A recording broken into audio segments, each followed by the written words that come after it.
بسم الله الرحمن الرحيم. السلام عليكم ورحمة الله وبركاته. الأهلي يترنح. الأهلي بيقدم أسوأ مواسم من زمن بعيد في مجال كرة القدم. أول مرة في تاريخ النادي الأهلي البدايات تبقى بالشكل ده، بدايات الدوري تبقى بالشكل ده، وده يتلخص في جملة واحدة بس: النفسيات خلصت على الفرقة. الصفقات اللي جت بالمبالغ الكبيرة هي السبب في اللي بيحصل للنادي الأهلي وهيحصل. بدليل النهارده ممكن يكون حد ما خدش باله، تريزيجيه لما جاب الجون ما رضيش يروح للجمهور وقعد يقول للعيبه في الملعب هس هس هس هس هس، وقعد يعمل كده. فالنية مش صافية يا رجالة. الموضوع كان بيفرق في النادي الأهلي طول عمر. النادي الأهلي يعني بيكسب بالروح، بالنية الصافية، بالسلكان، بإن كله على قلب راجل واحد، مفيش تفرقة، مفيش نجم، كله بيتعامل في مجموعة واحدة، نادي واحد، جماهير واحدة. كل الكلام ده النادي الاهلي افتقده السنه دي، وتحديدا من يوم ما جاب الاربع صفقات اللي هم كانوا قدم السعد عليه. شالوا روبيرو، جابوا عماد النحاس، يا قلبي لا تحزن. لا جديد، لا في المستوى ولا في الاداء ولا في النتائج ولا حتى في الروح اللي كان النادي الاهلي بيتميز بيها.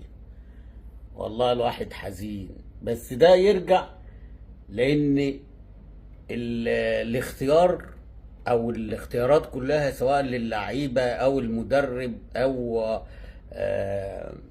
الصفقات اللي جت كلها صفقات للشو. وانا قلت الكلام ده اكتر من مره وفي اكتر من برنامج، سواء هنا او في البرامج اللي انا بطلع فيها او البرنامج اللي بطلع فيه تحديدا يعني. والناس تطلع تقول لك اصل ده يا عم كاره النادي الاهلي، ده ما بيحبش النادي الاهلي، يا عم اصل هو زملكاوي. طب ما انا ماسك الزمالك امبارح وهو كسبان، ماسكه يعني كسبان 3-0 ومشرحه الشوط الثاني. انا ما عنديش حاجه اسمها اهلي وزمالك. وفي ناس تطلع وتقول لك ايه، اصل عشان ما اشتغلش في الاهلي فهو ايه حاقد على النادي الاهلي. يا حلاوتك، ده ماله ومال الاداء السيء اللي انت بتقدمه؟ هو انا عايز نطلع اطبل زي المطبلطيه اللي هم ودوكوا في داهيه، اللي هم السبب في اللي انت فيه دلوقتي؟ ولا انت مفروض تاخد من الخبير وتسمع الكلام وتنفذه بما يرضي الله؟ هتبقى في حته تانيه. قلنا لك قبل كاس العالم الصفقات دي للشو وهتروح وترجع في اول طياره، وحصل. حد طلع بقى قال لك الراجل ده بيتكلم صح، الراجل ده كان عنده رؤية، الراجل ده كان خايف على النادي الاهلي مش بيطبل للنادي الاهلي؟ ده في ناس تانية محللين، وفي ناس تانية بيقدموا برامج وكبار، وفي ناس تانية لاعبي الكورة وكانوا على اعلى مستوى بيخالفوا ضميرهم عشان المام، بيخالفوا ضميرهم عشان يبقوا على الشاشات. انما احنا بنقول حق ربنا، وعشان كده ربنا بيبقى معانا، لان احنا بنقول النصيحة بما يرضي ربنا، لان احنا بنتكلم على الاهلي وبنتكلم على الزمالك ومنتخب مصر.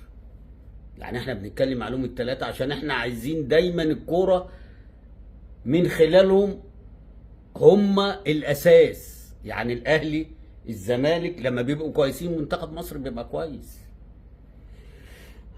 ولكن نرجع ونقول دي اخرة التطبيل، دي اخرة اللجان اللي هي تعمل لك عكس اللي بيحصل. يعني النهارده يطلع يقول لك ايه، هو طبعا مش لاقيين حد هيمسكوا فيه طبعا، هيقول لك ايه الحكم، هيقول لك الحكم النهارده ضيع المباراه. احنا لينا ضربتين جزاء، واحده لاشرف بن شرقي والتانيه الجريديشار اللي الراجل نط على منه وطلع الكوره. ما هي دي زي بتاعه ديانج يا ولا، يا ولا. طب وكره الشناوي يالا، وكرة الشناوي يا ولا، انت السنة اللي فاتت موقف زي ده امام عاشور رقص شيكا حارس مرمى فاركو وما لمسوش واتطرد، والراجل بتاع الفار قال له تعالى وراح وجه اتطرده برضه.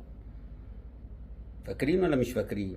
ده الراجل حط ايده في وشه بالقلم، لمس اي لمسه الراجل راح على الجول، فانت لمسته وهو جاي بسرعته لازم هيغير اتجاهه هيقع، فاداله طرد. وعلى فكره الحكم هايل، انما اللي على الفار مش هايل. يعني ارجع كده بقى للي على الفار، الراجل حكم وفضل قال لك لا، هو يقول له تعالى، لا تعالى، بدليل ان المخرج والفار عادوا الكرة بتاعت جراديشار 50 مرة والكرة بتاعت اشرف بن شرقي 50 مرة، والاتنين ما فيهمش حاجة، بس عشان ايه؟ هيجوا الجماهير ويقول لك اهو احنا لينا لينا لينا.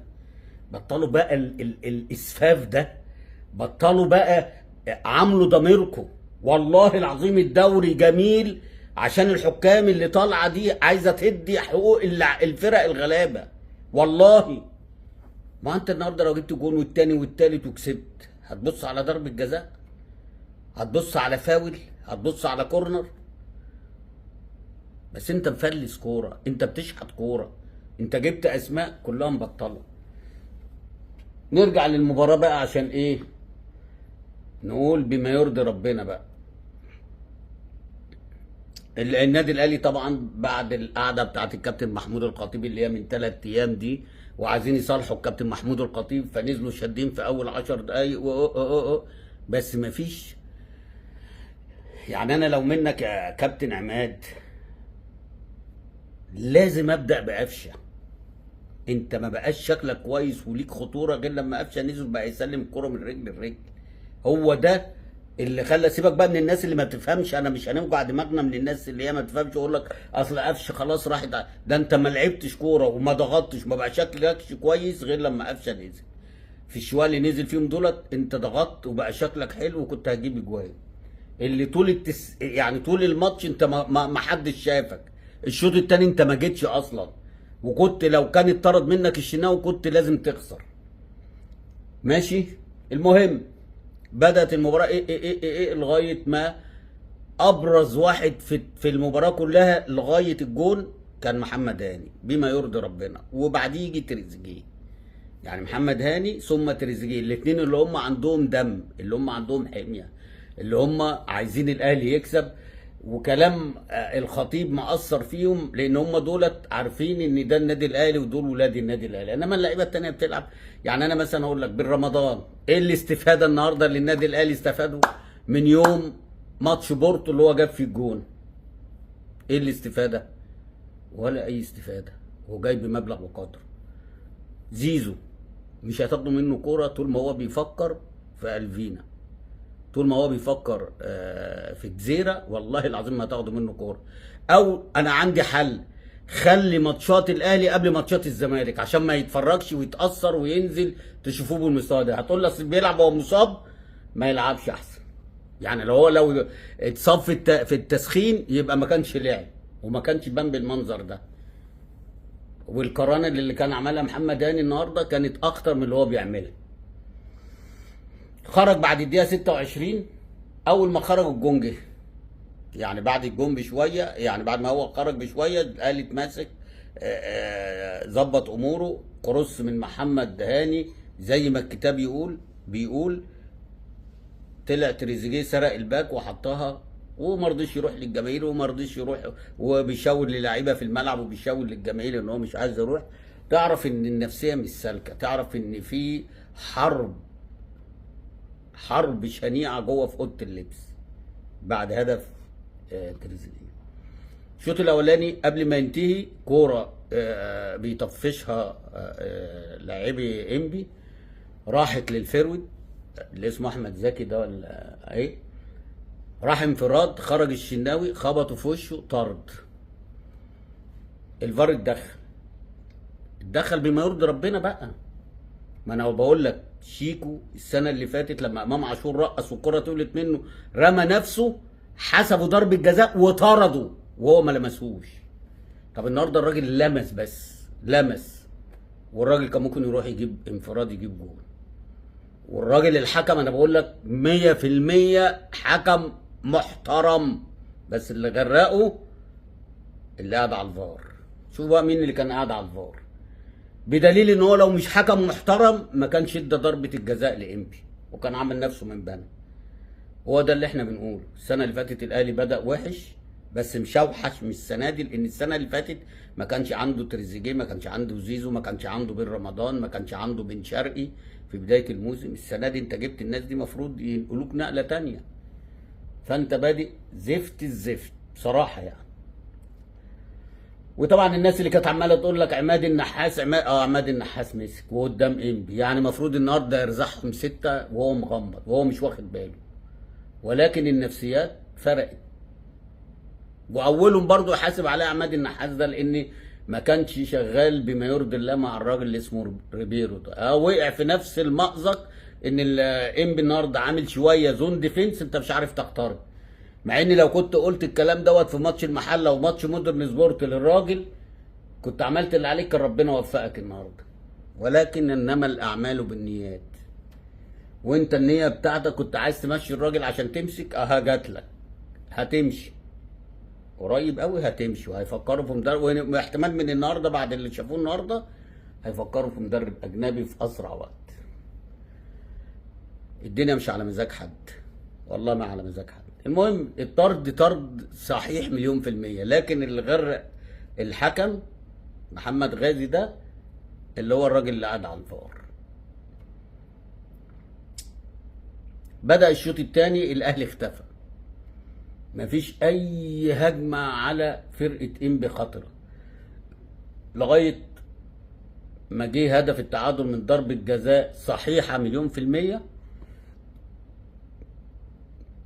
وقدر احمد العجوز يسجل هدف التعادل. طيب بعد كده مفروض ان احنا نشوف تغير بقى بالنسبه للعيبه وبالنسبه للمدرب ويعمل تغييرات والكلام ده. التغييره اللي احنا حسينا بيها قفشه بس،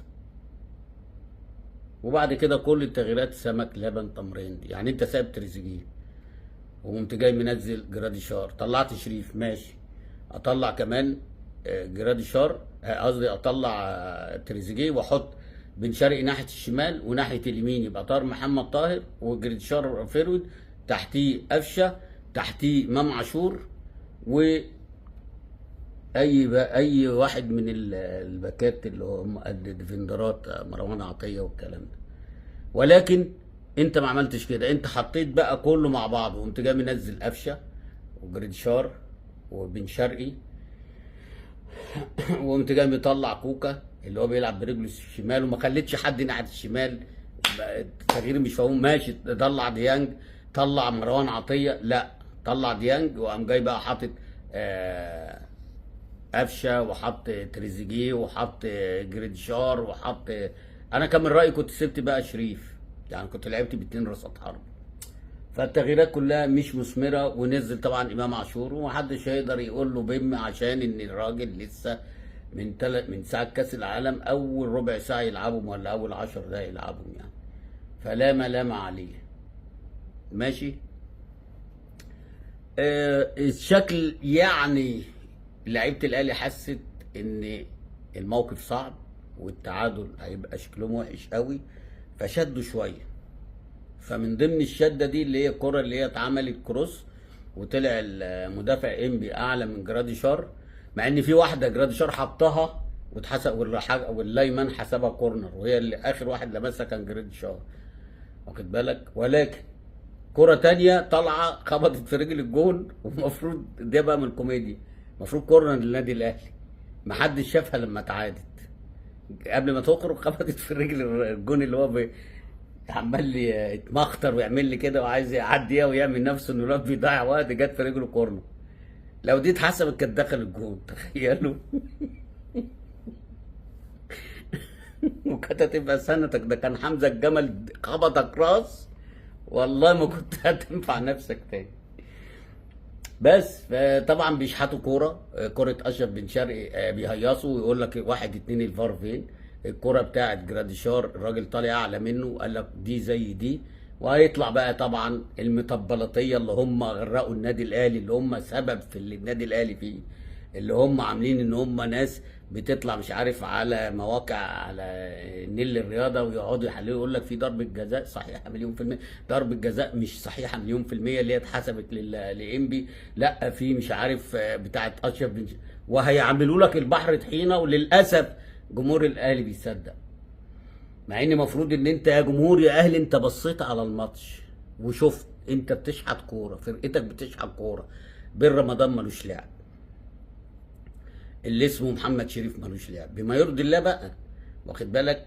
تريزيجيه الوحيد اللي يلعب، زيزو ما يلعبش. انا بكلمك بمنتهى الامانه، وقلت الكلام دوت قبل الدوري ما يبدا. قلت لو عماد النحاس عايز يرجع النادي الاهلي يلعب بالحرس القديم ويدعم بيهم واحد ولا اتنين من الصفقات الجديده، يبقى اتنين في الملعب واتنين بره الملعب. ولكن ما سمعش الكلام، حط 3 في الملعب وواحد قاعد بره وبعد كده نزله يعني. طب فين حسين الشحات؟ خلي بالك ربنا ما بيحبش الظلم.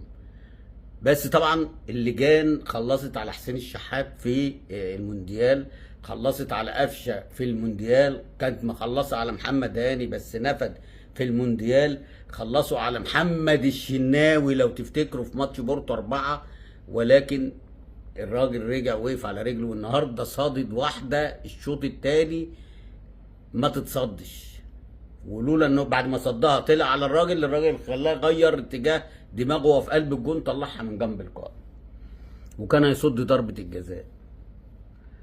اللجان دي بقى فين؟ اللجان دي سبب من اسباب وقوع النادي الاهلي. البرنامج بتاع عم شكشك واللي يطلع برضه يقول لك بيعمل بيخلي بيخلي الشربات فسيخ. ها يا عم الحاج، ادي الفسيخ اهو، الفسيخ اهو يا عم الحاج، عم شكشك، عم شكشك، الفسيخ اهو. الفسيخ كله ضرب، الفسيخ كله انت شاريه معطل، صفقات كلها للاسف للاسف. ولكن هيقعدوا برضو يشغلوا اللجان ويقول لك الحكم لا احنا لينا لا، وهيعملوا ضغط على لجنه الحكام وهيعملوا ضغط على الرابطه وضغط على اتحاد الكوره. خلاص الافلام دي بقى زهقنا منها. انت مفلس كوره، انت بتشحت كوره، انت مش قادر تجاري اي فرقه. انت لاعب 5 ماتشات النهارده، مودرن سبورت تعادلت، المحله تعادلت، فاركو كسبت ادي 1، ادي كده 2، النهارده بتتعادل مع انبي 3، خسرت من بيراميدز 4، 3 تعادل وخساره. وتيجي تقول لي ده هو بيعمل من الشربات فسيخ؟ او فسيخ ايه يا عم الحاج؟ طب يا ريته محصل في ده الكيلو دلوقتي بقى ب 400 جنيه ولا ب 500 جنيه الفسيخ. والله العظيم انتوا اللي مضيعين النادي الاهلي، والله النادي الاهلي ده انتوا هتبقوا السبب في ضياعه، سواء اللجان او البرامج اللي بتطلع تقول للناس حاجه والناس بتبقى شايفه حاجه تانية. يعني النهارده الاهلي ما لعبش ب3 جنيه غير في اخر 5 دقايق بس، لما قفشه نزل وتحس كده ان الروح هتبدا تتعاد تاني للنادي الاهلي. بس يا حول الله الوقت ما سعفوش. طبعا نتكلم على حمزه الجمل. مبروك يا حمزه، انت مدرب محترم، مدرب عملت النهارده تكتيك عماد النحاس ما فهموش ولا استوعبوا.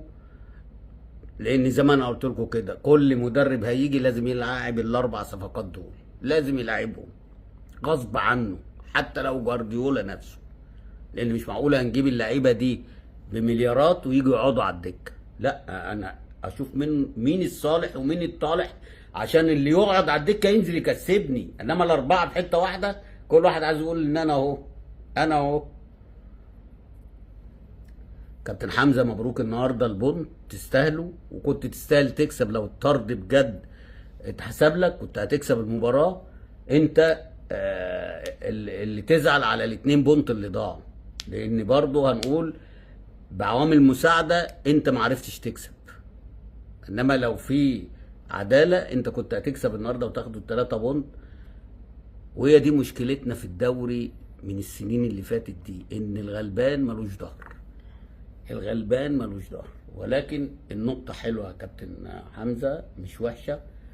وربنا يوفقك، ولاعيبتك النهارده كلهم أدوا الواجب اللي عليهم وزيادة قدام الفرقة اللي هي جايبة لعيبة بالمليارات. شابوه يا كابتن حمزة، شابوه لعيبتك، شابوه لنادي انبي، وعرض لك لجماهير النادي الاهلي الفاهمة اللي ملهاش دعوة باللجان اللي هي بيتكلموا بيقولوا الاهلي ما يستحقش المكسب. شابوه على جماهير الاهلي دي وفوق دماغنا، وربنا يوفق ونتفرج على دوري الفترة اللي جاية، دوري محترم. السلام عليكم.